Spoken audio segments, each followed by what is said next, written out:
sala pasi penza ya makasi bandeko na nga na makambo yo ndenge ezokende.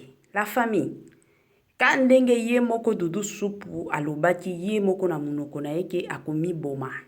Bandeko na nga makambo ezokende mabe penza makasi parce que na communauté na biso na yebite tellement batu balela mbongo mbongo penza yango ezosala ke batu mosusu baomi boma na bango pona lokoso mbongo ebele ya batu balingi mbongo ya pete balingi na bango kosala te balingi penza kosala te ezala mibali ezala basi ebele balingi na bango kosala te ba préférer na bango mbongo moko ezoya ya pete moko mbongo moko akozwa na ye na pete nyonso yango ebele ya bato bazo préférer olie balukaka misala soki omoni ke na kote o na musala o ezo simba na ngote meka nanu na musala mususu ezalaka bongo soki omoni ke ki comédien na yo wana ezo pesaka yo lisusu mbongo malunga te ezalaka malamu mingi luka musala mususu osala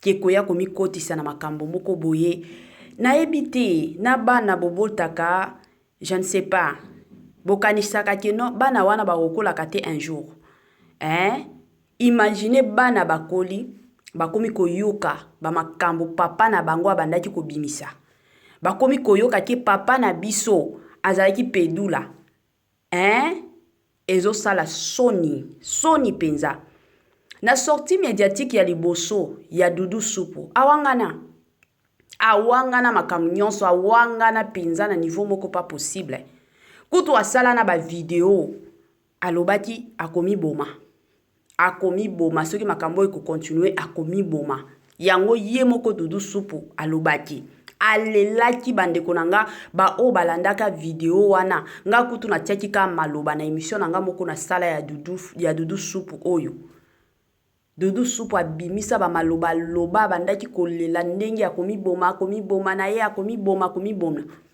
mais lelo oyo toye komona lisusu Dudu Supu aye na ba confirmation ya solo bandeko nanga ezo sala pasi penza na communauté na biso batu balingi ko sala misala te batu balingi kaka mbongo penza ya pete parce que ayebi ke mutu tele za na poto na yebite soki bakanisaka na poto wana bambongo ekweyaka nango kana balabala ozotambola bongo na bambongo ezokweya na yebite mbongo ya pete yango ebomaka bato ebele yango bandeko nanga mbongo ya pete oyo yango omona lelo oyo jeunesse na biso oyo ebele ya bato bazokufa baza na bango nanu ba jeune mais bakufaka.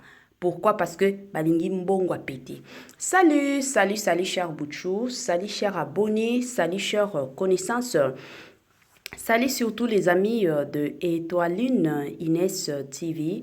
J'espère que vous allez bien. Quant à moi, je suis bien, super bien par la grâce de Dieu.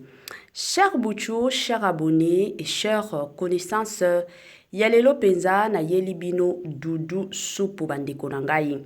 Na yeli susu na comédien na biso bandeko makambo eza. Kane boyebi, chaque fois que vidéo ya sika ekotaka, makambo pe ya sika ekotaka. Yango avant tokota na mozindo ya makambo na biso ekozala nanu malamu mingi na ya ko sensibiliser batu nyonso ya sika. Batu o nyonso bakoti sika na chaîne na biso na ya ko sensibiliser bino la famille. Si c'est la toute première fois ya kokota penza na chaîne na biso, chaîne moko kitoko, chaîne ya ba analyse somo, chaîne moko ya ba information pas possible. Je vous prierai surtout de vous abonner massivement. Abonnez-vous. Cliquez aussi sur la cloche de notification pour surtout recevoir les nouveautés de notre chaîne. Aimez la vidéo, la famille, commentez et partagez. Et que ça la biso oyo penza tolobaka na biso chaque jour, chaque minute et pourquoi pas chaque seconde. Tokos makasi.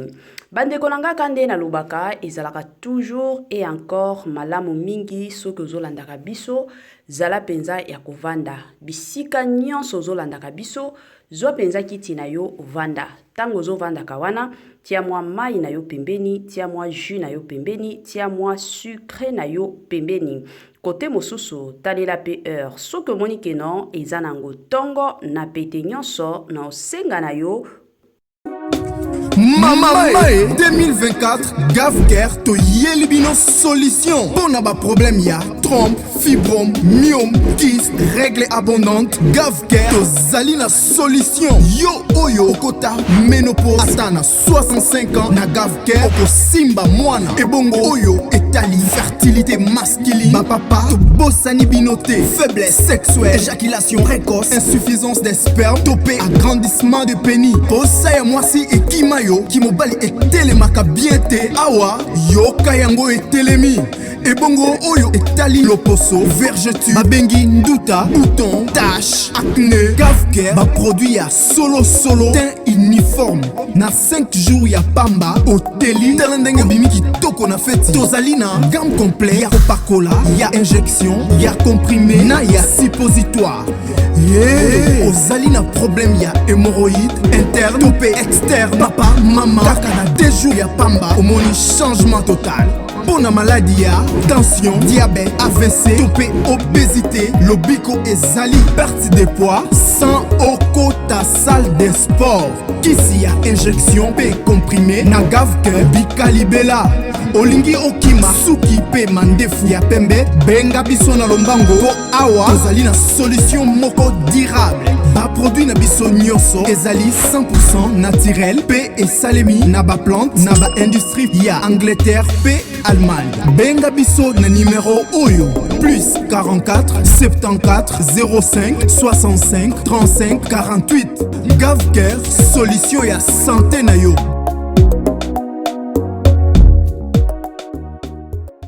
Gavker aye penza na solution bandeko nanga. Gavker aye penza na makambo kitoko pona population, pona communauté na biso congolaise, la famille. Ezalaka ba congolais, ezala ba camerounais, ezala ba sénégalais, ezala ba ivoirien, donc ba tout nyonso de partout dans le monde. Gavker aye penza na ba solution ya somo. Bino bo belaka mukongo pasi, muto esalaka pasi bibela bela bo tamboli ba opito na ba opito solution ezalaka lususu te. En tout cas, ya turoyo na osenga na bino boko takaka na Gavker place solution ya kafu solution ya kilikili, solution ya sursur eza bandeko nanga na système moko kaka ya tokos makasi. Voilà. Bandeko nanga kande na bando beta masolo ya ndeko na biso Doudou Soupo. Tomonaki live ya ndeko na biso Juju. Yepe akomi Madame Juju Soupo. Ba obenga eka bongo. Tomonaki live na ye. Azalaki ya kosilika. Pona kokabwana ya ye na Doudou Soupo.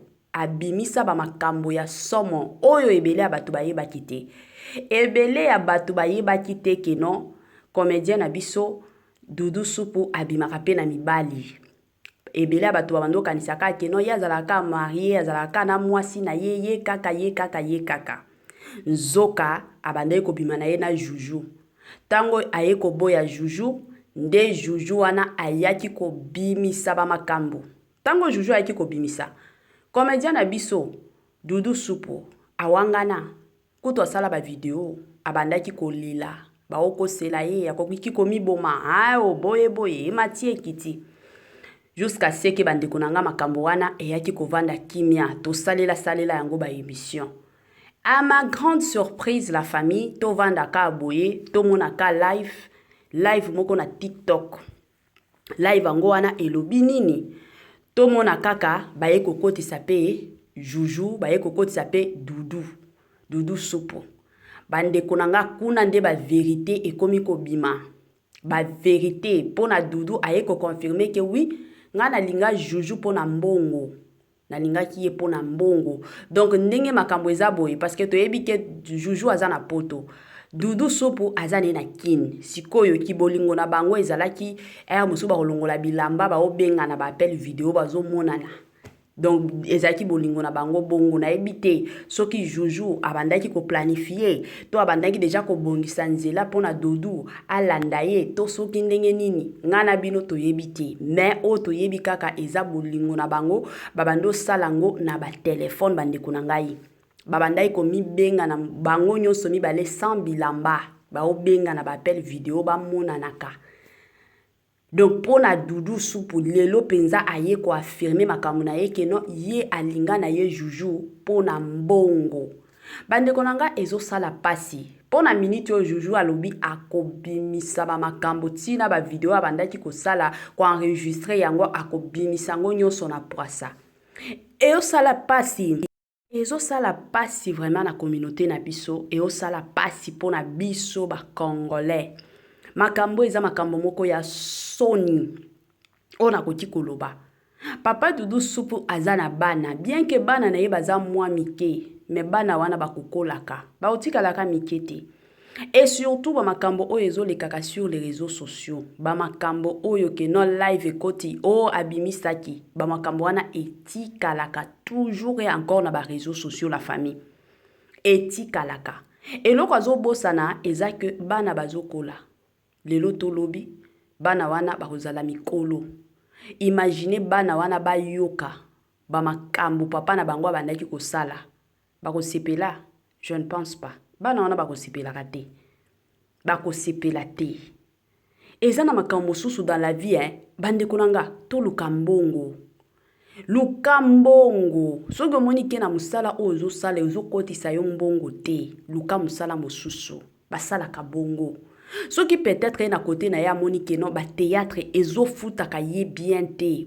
Ezo sili saka ba posa na ye o yazana ngote. Ezalaka toujours malamu mingi oluki mwa musala mosusu.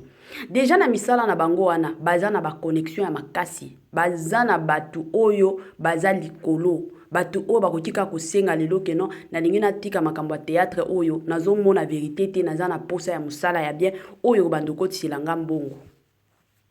Bakozwa batu wana na pete nyonso. Bakozwa penza batu wana na pete nyonso. Mais bango ce n'est pas le cas. Balingi kaka. Ba mosusu ba bimaka na ba mosusu basi bazala balele mabe. Mibali bazala ba pedula mabe. Donc ezo salaka soni penza pour na communauté na biso wana nyonso lokoso ka ya mbongo. Luka musala sala.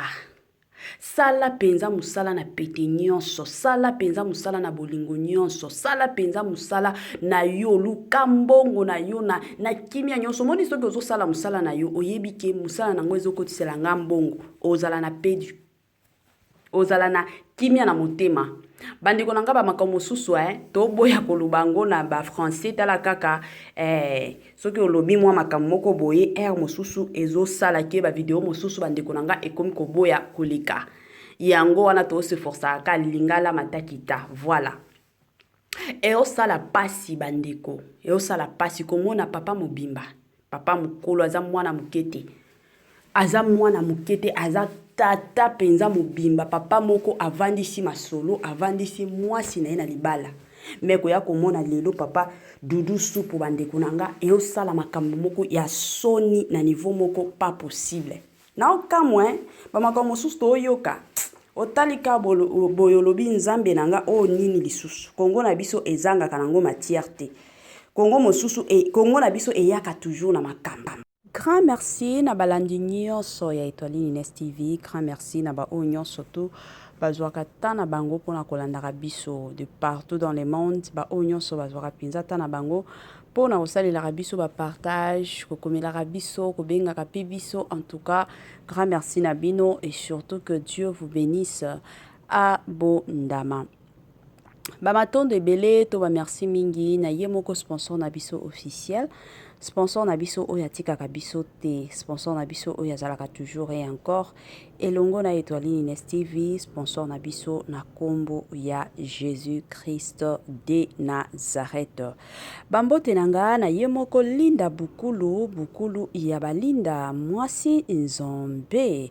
Bambote nanga na ye moko Madame Judith Diampovisa, Madame Céline Kabakaba. Bambote nanga na ye moko Madame Marie-Josée Chala. Bambote nanga na ba mama nanga chérie wana namoni mama Titi, namoni mama Tina Sambia, namoni mama Joséphine, namoni mama Eugénie Zemanga, wana namoni lisusu mama Germaine depuis États-Unis na pesi bino bambote talaka bino na système moko kaka système oyo tobetelaka masolo système na biso kaka kitoko na système na biso kaka ya tokos makasi. Voilà bandeko na nga ka ndenge tobeta masolo ya Doudou Faye ya Doudou Soupe, je m'excuse tala kaka toutaki kokunda papa na biso Jani Faye yango na munoko eza kaka parce que tobeta ba émission ebele ba masolo ebele concernant papa na biso Jani Faye, donc ba makambo eza nango kaka kilikili somo makambo ezo ya kaka. Voilà bandeko nanga kande na bando beta masolo kande na bando loba pona Doudou Soupe la famille et au sala pasi makambo mosusu ya soni penza makasi.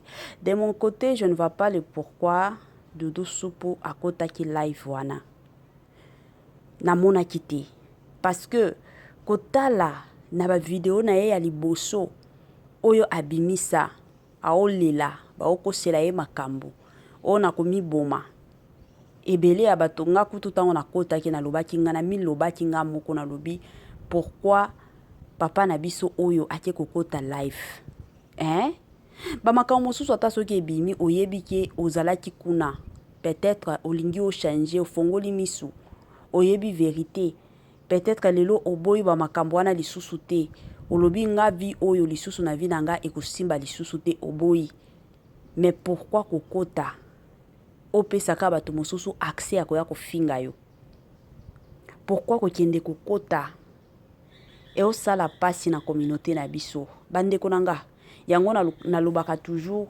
toyeba koluka mbongo moni soki oluki mbongo oyebi koluka mbongo eza na babilo mosusu okomi kotisa te eza na bamakambo mosusu kotala yango ka delon lobi oyo eza yanga te oyo ezanga te ezalaka bongo mais soki na vi na yo mobimba oyebaka koluka mbongo te ndeko na ngai ya mwasi ndeko na ngai ya mobali ekozala oyo tolobaka na biso pasi pe mawa yango bomona kilelo oyo omona basi mosusu ekomi ka kolata alata atia ba maquillage asala boy mais soki otuni musala salaka baya kobetela yo lisolo ke akoma lele wana nyonso ka lokoso ya mbongo. Toyoka na relata bino histoire ya mwasi ya Doudou ye pe azalaka na mwasi na ye ya mobali, donc azalaka pe lele ye mutu asala makambo nyonso mpona libala na bango ya ye na Doudou. Ye mutu ti ndenge bomonaka bango kolata baolata babilamba ya kokokana mwasi nde asalaka makambo nyonso ndenge eza boye mobali ya mwasi donc ye pe mwasi wana azalaka na mbongo azalaka mobali ya mwasi la famille asombela ye na kosombela ye lopango eza pasi yango lelo oyo bazalaka lisusu ndako moko te na Doudou bazalaka ndako moko te mwasi wana si akenda epa ya mobali na ye ya mwasi mobali na ye kilele baovandaka ndako moko ake penza kokontinue bolingo na ye ake na ye wana nyonso nini bato ya lelo génération ya lelo ekomi nango bato bakomi koluka mbongo na pete nyonso baobosana keno na se ya moi toya neti bapaya bamakambo oyo nyonso bosala kozala lele kozala pedula na Bible nzambe apermeta yango te baoyeba te eza bamoma ya kozongela nzambe nga nalobaka toujours ezalaka bien soki matanga eye tango boolela mutu tia sikoyo zonga mutu na makanisi na yo mutu oyo akufi soki na place ya mutu wana ezalaki ngai nalingaki nakota lola to nalingaki nakota lola te na bamakambo mosusu obando sala yango lisusu te parce que tobatela eloko tobatelaka na se ya moi ezalaka lola nakota lola yango tobatelaka ata soki oza na ba million oza na ba mbongo oza penza balobaka oyo aza penza mutu wa mbongo mais soki okokota lola te bandeko nanga babiloko nyonso ya se ya mokili eza biloko pamba boluka nzambe bandeko nanga nga nalobaka toujours nayaka awa pona ko juger mutu te mais nayaka kopesa ba information nanga ba analyse nanga nayaka pe koteya kozongisa pe batu na nzela eza na batu mosusu peut-être kana kolanda be émission na biso oyo o to salaka omona peut-être kazaki na nzela mabe alandi kaka oyo motema na ye ekomi touché mbala moko apesi vie na ye pa ya nzambe eza kaka gloire epai ya nkolo ezalaka bongo mais soki na bato mosusu baokanisaki non te mama Etoline lelo oyo aye kojuge biso na ye kojuge moto te la famille biloko dudu azosala eza biloko moko ya pasi balukaka mbongo te balukaka mbongo boye te botiaka nzambe na basituation nyonso botiaka nzambe liboso ya makambo nyonso botiaka nzambe liboso botika bamakambo oyo luka mbongo soki omoni ke na makambo ya maboke wana kosalaka bafilme ezosimba te luka makambo mosusu c'est trop simple okoki kosala pe makambo mosusu luka pe makambo mosusu okoki kosala yango na pete nyonso na kitoko nyonso okoki kosala penza mosala na yo na ndenge moko ya bien luka misala eza ebele na Congo na biso misala eza et surtout soki oza mutu moko oyebani déjà c'est facile ozwa mosala botika bamakambo oyo oyo abimaki na oyo mobali azobima na mobali mwasi azobima na mobali na mwasi wana nyonso mpona nini mbongo oyo lelo tolobi bokokufa bokotika yango mbongo oyo lelo tolobi bokokufa bokotika yango yango wana bolingi bokende kota lifelo kaka mpona lokoso mbongo eza pasi eza penza pasi oyo biso moko tolobaka pasi pe mawa eosala pasi makambo moko eosala pasi penza na motema la famille bablo mosusu na boyaka nanga koloba na boyaka kokota penza na mozindo mais eza na makambo mosusu tozalaka toujours obligé ya koya kokota parce que tango omona batu mosusu ndenge bazokendo kweya mosusu mituna olobi nzambe o nini nazomona o nini nazoyoka makambo nini makambo ya munene boye pona nini eosala pasi dudu supu luka nzambe tika makambo wana tika ba makambo zosala luka nzambe ya solo balukaka nzambe na pete nyonso luka nzambe tika makambo wana ya bambongo a pete bambongo a pete lelo koya kosambwisa yo na ndenge moko ya mabe. Rendez-vous à ne pas manquer le 19 mai 2024 au stade de Martyr avec le pasteur Moïse Mbiye. Bienvenue, welcome, karibu kwa wote. L'invitation est cordiale à tout le monde, la famille dans mutu nyonso openza azalaka na posa okota na mozindo ya prière. Rendez-vous le 19 la famille na stade de Martyr avec le pasteur Moïse Mbiye. Jour wana bandeko nanga, adoration sur adoration, louange sur louange. Jour wana batu oyo babelaka, batu oyo bakota ba jeune na ba jeune ba priya ba solution exactement. Jour à le 19 la famille et kozalande somo stade des martyrs. Est-ce que vous êtes prêts? Est-ce que vous êtes prêtes? Wana toromona na kaka le 19 mai na stade de martyrs avec le pasteur, le plus grand pasteur surtout de la République démocratique du Congo na stade de martyrs.